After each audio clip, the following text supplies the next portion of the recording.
ညီကိုတို့အားလုံးပဲကမ္ဘာချန်ပီယံနေမင်္ဂလာပါဗျာဟုတ်ကဲ့ပါညီကိုတို့ Chelsea အသင်းကတော့ဒါသူတို့ရဲ့ပွဲချက်ကာလရဲ့ပထမဆုံးပွဲစဉ်ဖြစ်တဲ့ဘန်လီအသင်းနဲ့ပွဲစဉ်မှာအဝေးကွင်း Turf Moor မှာပဲ Scott Parker ရဲ့အသင်းကို2 ဂိုးမရှိနဲ့နိုင်လိုက်ပါတယ်ဒီပွဲမှာ Chelsea အသင်းကအားနည်းချက်တွေတော့ရှိသေးတယ်ဒါပေမဲ့လည်းပဲကျွန်တော်တို့တပွဲလုံးခြုံကြည့်တဲ့အခါမှာလိုအပ်တဲ့ဂိုးရလက်ကိုအဝေးကွင်းမှာယူနိုင်တယ်နောက်တစ်ချက်က clean sheet လည်းရလိုက်တယ်ပေါ့နော်ဂိုးမပေးလိုက်ရအောင်ဆိုတော့ Chelsea အသင်းအနေနဲ့ဒီပွဲကသူတို့ Arsenal ဘာစီလိုနာရဲ့ Champions League မှာသူတို့အတွက် final ပွဲလို့ပြောလို့ရတဲ့ပွဲနောက်တစ်ခါ Premier League ရဲ့ final ပွဲလို့ရတဲ့ပွဲပြောလို့ရတဲ့ Arsenal နဲ့ပွဲနှစ်ပွဲစလုံးက Stamford Bridge မှာကစားရမယ်ဆိုတော့ Enzo Maresca ကတော့နောက်လာမယ့်နှစ်ပွဲကိုသူတေချာပေါက်အသေးချာပြင်ဆင်တော့မယ်ပြီးတော့ဒီချိန်မှာ Chelsea ကသူတို့ရဲ့ key player လို့ပြောလို့ရတဲ့ကိုပါမောင်ဆုံးရှုံးထားတဲ့အချိန်တဘော Chelsea ကသူတို့ရဲ့အရန်အရေးကြီးတဲ့ကစားသမားတစ်ယောက်ကိုမပါဘဲနဲ့ကစားနေရတာဗျပွဲတော်တော်များများ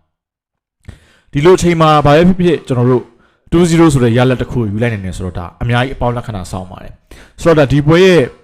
ဒီမှာ match rating တွေပြထားတယ်ထူးထူးခြားခြားပဲဒါ Chelsea တင်းရဲ့ Guilherme Enzo Fernandez ကတော့ဒုတိယသွင်းကိုအပြီးမှာ rating တအားကောင်းတယ်ကျွန်တော်ကတော့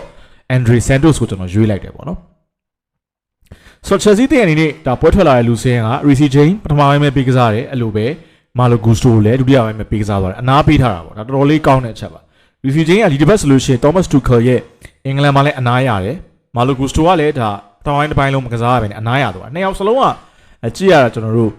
လာမဲ့ဘာစီလိုနာနဲ့ပွဲမှာတော့နှစ်ယောက်လုံးပါလာနိုင်တယ် Malo Gusto ကကျွန်တော်ထင်တယ်ကွင်းလယ်မှာဘာစီလိုနာအသင်းဟောအာဆင်နယ်အသင်းနဲ့ပွဲမှာ Malo Gusto သူကွက်ဖဲတစ်ခုအနေနဲ့ Enzo Maresca ကသူလုံနေကြအတိုင်းပဲလှုပ်သွားနိုင်တယ်ပေါ့နော်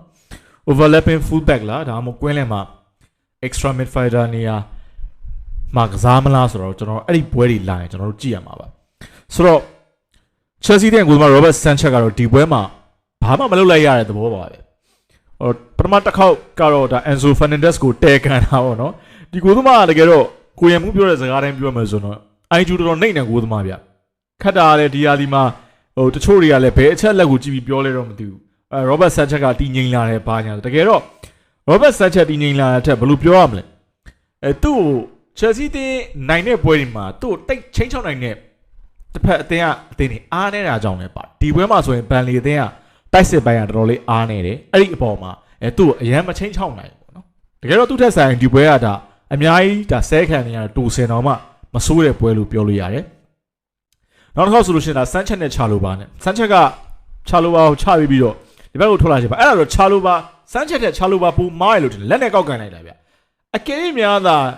ရစ်တက်တဲ့ဒိုင်နာမည်လိုချင်တဲ့ဒိုင်မျိုးဥပမာအန်တိုနီတေလာလိုဒိုင်မိုးနဲ့ဆိုရင်အဲ့ဒီအလုံးက VAR အထက်အခါကကြည့်ပြီးတော့သူတို့စီးမြင့်အရာအေးအေးယူသွားနိုင်တယ်ဒါပေမဲ့ Chelsea ကကန်ကောင်းပါလေဒီပွဲဒိုင်ကလည်းဒါတိတ်ပြီးမရစ်ဘူးအဲ့ဒီပုံမှာလွတ်သွားတယ်ပေါ့နော်ကူကူရဲလာတော့ဒီပွဲမှာအနားမရလိုက်ကျွန်တော်ဆိုရင်ဒါ Chelsea အသင်းရဲ့ကူကူရဲလာရဲ့ fitness ပါစပိန်နီးပြဆိုတဲ့နီးပြဂရုံးကလည်းဗျာဟိုကူကူရဲလာကိုပွဲတိုင်းသုံးနေတာကူကူရဲလာမပါရင်မကန်တတ်တဲ့ပုံနဲ့ကျွန်တော်ကြည့်နေတယ်အရေးကြီးတဲ့ပွဲရောအရေးမကြီးတဲ့ပွဲရောအကုန်လုံးမှာဒီကူကူရဲလာကိုထည့်ပြီးသုံးတယ်ဆိုတော့ကူကူရဲလာကကျွန်တော်တို့ဒါမနားရဘူး Chelsea မှာလည်းဒီနေ့ကသူထွက်ပြီးတော့ဟာတိုနီးပြမသုံးရဘူးတကယ်တော့နီးပြကသူ့အမားဗျဒီ LCB မှာသွားသုံးလိုက်တဲ့ဟာကိုကြောက်လန့်ပြီးနောက်ပိုင်းကျတော့သူမထည့်ဘူးတကယ်ဆိုရင်တော့ဒါဟာတိုကို left back မှာတော့ကောင်းကောင်းသူသုံးလို့ရနိုင်တယ်ပေါ့နော်ကျွန်တော်အမြင်တော့ဆိုတော့ဒီပွဲမှာ Chelsea တင်းရဲ့ခံစင်ကြောင်းတော့မဆိုးဘူး Gusto ဝင်လာတဲ့အချိန်မှာရောဒါဘာဒီယာရှိဝင်လာတဲ့အချိန်မှာတော့တိတ်မဆိုးဘူးပေါ့တစ်ဖက်ကဘန်လီကအခွင့်အရေးတွေတော့ရတယ်ဘန်လီကိုရိုင်းနဲ့တိုက်ဆက်အားနေတာကြောင့်ပါတာပေါ့နော်Chelsea ရဲ့ကွင်းလင်မှာတော့ဒါ Andre Santos ကနံပါတ်6 role ကစားတိုင်းမှာအကောင်းဆုံးကစားနိုင်တယ်Andre Santos ရဲ့ position ကအရန် high up ဖြစ်နေမှသာသူကနည်းနည်းတိုင်ပတ်တာပဲ Andre Santos ကမနစ်က captain လက်ပတ်နဲ့ဒီ strap ball မှာတော့သူက box to box ကစားတယ် Brazil လူငယ်ကျွန်တော်တို့အသင်းအသီးသီးမှာ U19 U18 U21 တောက်လျှောက်သူက Brazil Olympic team အဲ့မှာ captain လည်းဖြစ်တယ် box to box လည်း sorry သူ့ရဲ့နေရာမှန်ကတော့ box to box ပေါ့နော်ဒါပေမဲ့သူ Chelsea မှာကျွန်တော်တွေ့ရသလောက်ကတော့ဒီပွဲမှာဆိုလို့ရှိရင်ဒါလိုအပ်တဲ့ necessary interception တွေဟာလာ covering တွေတော်တော်လေးကောင်းအောင်ကစားသွားတယ်မမောနိုင်မပန်းနိုင်အောင် Moises Caicedo ဝင်လာစရာမလိုအောင်ကူပေးသွားတယ်ပေါ့ Chelsea မှာ Romeo Lavia တယောက်ပုတ်နေတဲ့အချိန်မှာ Caicedo ဒီလိုမျိုးကူပေးမဲ့ကစားသမားတယောက်လိုတယ်Esugo ကလည်း3000မသုံးလိုက်ရအောင်ကြိုးစားတဲ့အချိန်မှာ Andre Santos ကဒါ Enzo Fernandez ရဲ့နေရာအောင် Moises Caicedo ရဲ့နေရာအောင်အရင်အဖြစ်ကောင်းကောင်းဖြည့်ပေးလို့ရတဲ့ကစားသမားပေါ့ဒါပေမဲ့ Enzo Fernandez ရဲ့ role ကထ ထဲနာတော့မလွယ်ဘူးဗျာ तू က all round တကွင်းလုံးကိုလိုအဲ့လိုလိုက်ဖြည့်ကစားရတာ Moises Caicedo ရဲ့နေရာနည်းနည်းလေးကျွန်တော်ပြောတာဟိုကစားအားအရာပြောတာမဟုတ်ဘူးね view ဟာအရာပေါ့နော်နည်းနည်းပို့ပြီးရိုးရှင်းတယ်ကစားနိုင်ကစားသမားတယောက်ကအလွယ်တူကစားလို့ရနိုင်တယ်ကျွန်တော်လိုက်ဖြတ်တာလိုက်ကာပေးတာပေါ့နော်နောက်ဘောလုံးကိုကျွန်တော်တန်ဖိုးအတင်ချလောက်တာမျိုးCaicedo မမြင်တော့မှသူ့ရဲ့ဒါအရင်တယောက်အနေနဲ့ Andre Santos ကကောင်းကောင်းခြေစွမ်းပြသွားတယ် Enzo Fernandez ကတော့တပွဲလုံးသူကဒုတိယပိုင်းမှာဆိုရင်တောက်လျှောက်သူက opening ဖွင့်ပြီးတော့တောက်လျှောက်ဂိုးလိုချင်နေတာဗျအများနဲ့လဲသူ့ရဲ့ advanced area ကိုသူရောက်နေတယ်18ကိုက်စီးနာမှာအများနဲ့စောင့်နေတယ်ဂိုးသွင်းမှုလည်းအစင်းနဲ့စောင့်နေတယ်ဒီနေရာမှာ Chelsea ရဲ့အားနေတဲ့ကစားသမားနှစ်ယောက်ကတော့ဒီမှာလဲကျွန်တော်တို့ဝါနေတဲ့ Liam Delap နဲ့ Joao Pedro ပါအဲ့တော့ Joao Pedro ကအစကတောက်လျှောက်ကောင်းတယ် Brighton မှာလဲသူကအဲ့လို number 10ကိုသူက central area ထက်စားလို့ရှိရင်သူက left Beberchan left 10ပေါ့နော် left side number 10ပုံစံသူကဆော့ခဲ့တယ်အဲ့ဘက်ချမ်းမှာဆိုသူကစားရလေးကမဆိုးဘူးအလယ်နဲ့ညာဘက်ချမ်းရောပြက်သွားတယ်တို့ဒီဘောလုံးတွေကကျွန်တော်တို့ဒီ Liam Delap နဲ့ Joao Pedro စီကဘောလုံးတွေကပြန်ကန်လာတာမျိုးတွေပေါ့နော်ပြန်အန်လာတယ်ပြန်ကန်လာတယ်သူတို့ရဲ့ first touch တွေကဟိုမကောင်းဘူးပေါ့ဗျာ heavy touch တွေဖြစ်တယ်ဘောလုံးကထိချက်တွေမမှန်ဘူးနောက်သူတို့စီကနေပြီးတော့ပြန်ပြီးတော့ကျွန်တော်တို့ဒီဘက်ကိုသူတို့ရဲ့ဘောလုံးတွေကတစ်ဖက်က opponent ရဲ့ခြေထဲရောက်သွားတယ်ရှိအထူးသဖြင့် Liam Delap ဆိုရင်အဲ့လိုမျိုးအချိန်ချင်းမားတယ်ကျွန်တော်ထင်တယ် Liam Delap ကသူ့စီကဘောလုံးနောက်နဲ့ပြန်တွဲတာမှာ connection ပြန်ပြီးတော့တဲတဲ့အချိန်မှာပြတ်တာကျွန်တော်ထင်တယ် FIFA Club World Cup ကနေအခု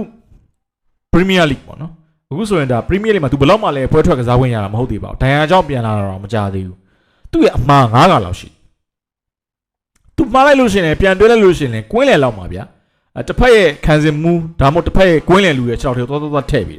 တာပြန်လိုက်ရဒီပွဲမှာဒါဘန်လီကအင်မတန်မှအားနေလွန်းလို့ Chelsea ကဒါခံသားသွားတဲ့သဘောမျိုးလို့ကျွန်တော်တော့မြင်နေပေါ့နော် Chelsea ခံသားသွားတယ်အရန်အားနေတဲ့ဘန်လီရဲ့ကွင်းလယ်လောက်ပဲ Chelsea ကိုပထမပိုင်းမှာရှင်ကစားသွားနိုင်တယ်နောက်ပိုင်းမှာတော့အဆင်မပြေပါဘူးဆိုတော့ Liam Delap ကပထမပိုင်းမှာတော့သူ့စီကနေပြီးတော့ solo attacking တွေတွေ့ရတယ်ဂိုးဘက်ကိုကြောပေးပြီးတော့ပြန်လှည့်ပြီးတော့ဖောက်ထွက်တာတွေကောင်းတယ်သူ့စီကနေပဲဒါအခွင့်အရေးတွေရခဲ့တယ်တလုံးဆိုလို့ရှိရင်တော်တော်လေးကောင်းတယ်သူအဲ့လိုလှည့်ထွက်လာတာနေ netto ပေးတယ် netto ဒီဘက်ကိုထိုးပေးတာမှာဒါ Gaten ဝင်ပိတ်တာမှာ Walker ဖြတ်သွားတယ်ပေါ့နော်ဒါပေမဲ့ Chelsea တင်းရဲ့အဲ့ဒီ Liam Delap နဲ့ Joao Pedro အတွဲကဘယ်လောက်ကြီးတော့အဆင်မပြေဘူးဆိုတာတစ်ချက်ရှိတာသူတို့နှစ်ယောက်အဆင်ပြေခဲ့တဲ့ပွဲတစ်ပွဲရှိတယ်ပေါ့နော် West Ham ပွဲအဲ့ဒီပွဲမှာတော့သူတို့နှစ်ယောက်ရဲ့ဘေးမှာ Chelsea တင်းရဲ့နောက်ထပ် talented player လို့ပြောလို့ရ Estevao ဝင်ကစားသွားတယ်ဗျ Pedro နဲ့တို့ရဲ့ကစားပုံကထိရောက်မှုအားနေတယ်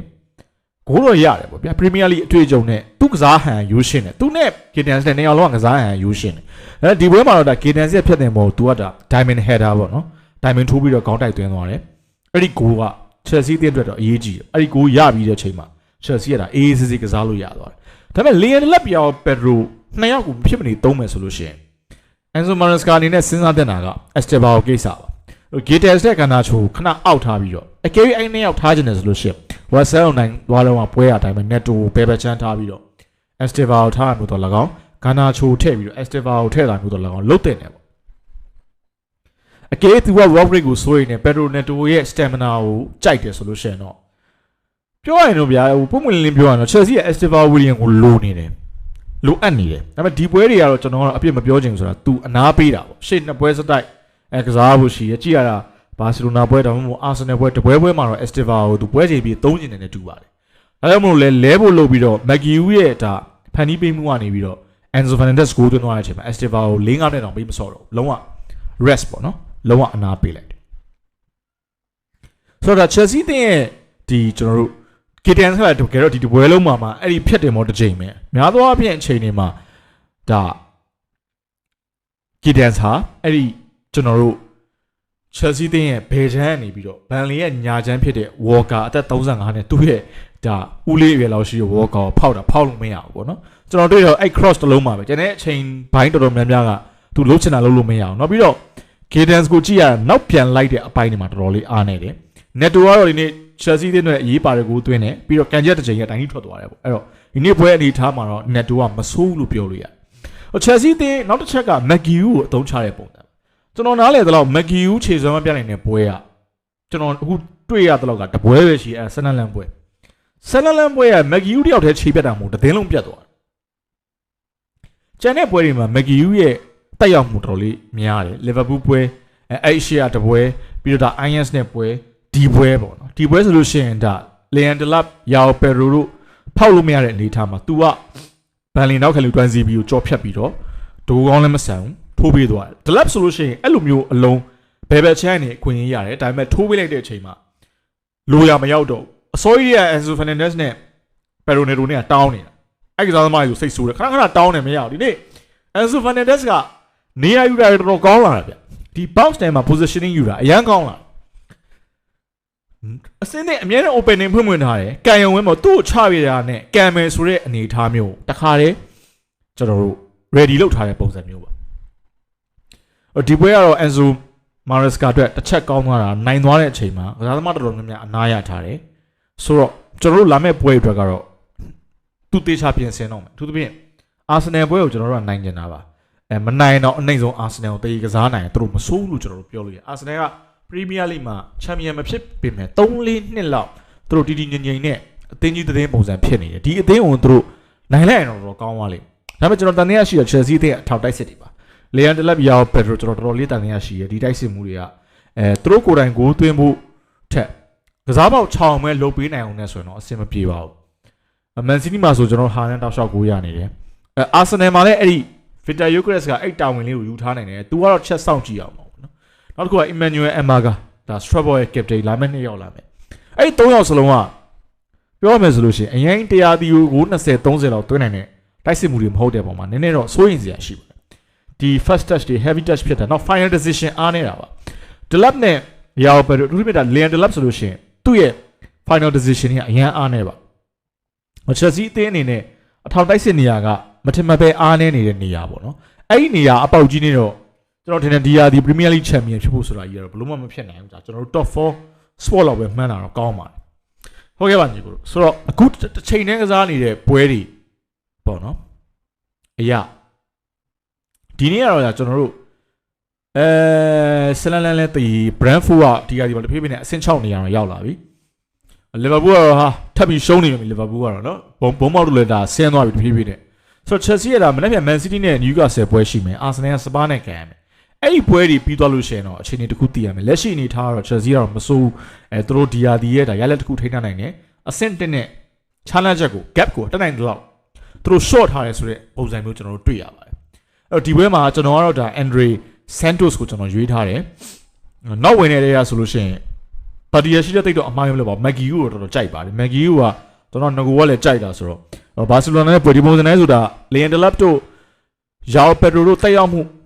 ထိရောက်မှုအားနည်းနေတဲ့အချိန်မှာ Maggie က Chelsea အသင်းအတွက်မမျှော်လင့်မဲနဲ့ဒါရုံးကန်ပေးနိုင်တဲ့နောက်ထပ် striker တယောက်ဖြစ်နိုင်တယ်ဆိုတဲ့အကြောင်းပြောကြရင်လည်းဒီနေ့ live ကိုရတက်လိုက်ပါတယ်ကျွန်တော်တို့ဒါလာမယ့် Barcelona အသင်းနဲ့ပွဲကြုံတဲ့ချက်ကိုချက်မှာညီကိုနဲ့တူပြန်ဆောင်သွားမှာခင်ဗျအားလုံးမနှုတ်ဆက်ပါတယ်ညီကိုတို့အားလုံးမစီဘူး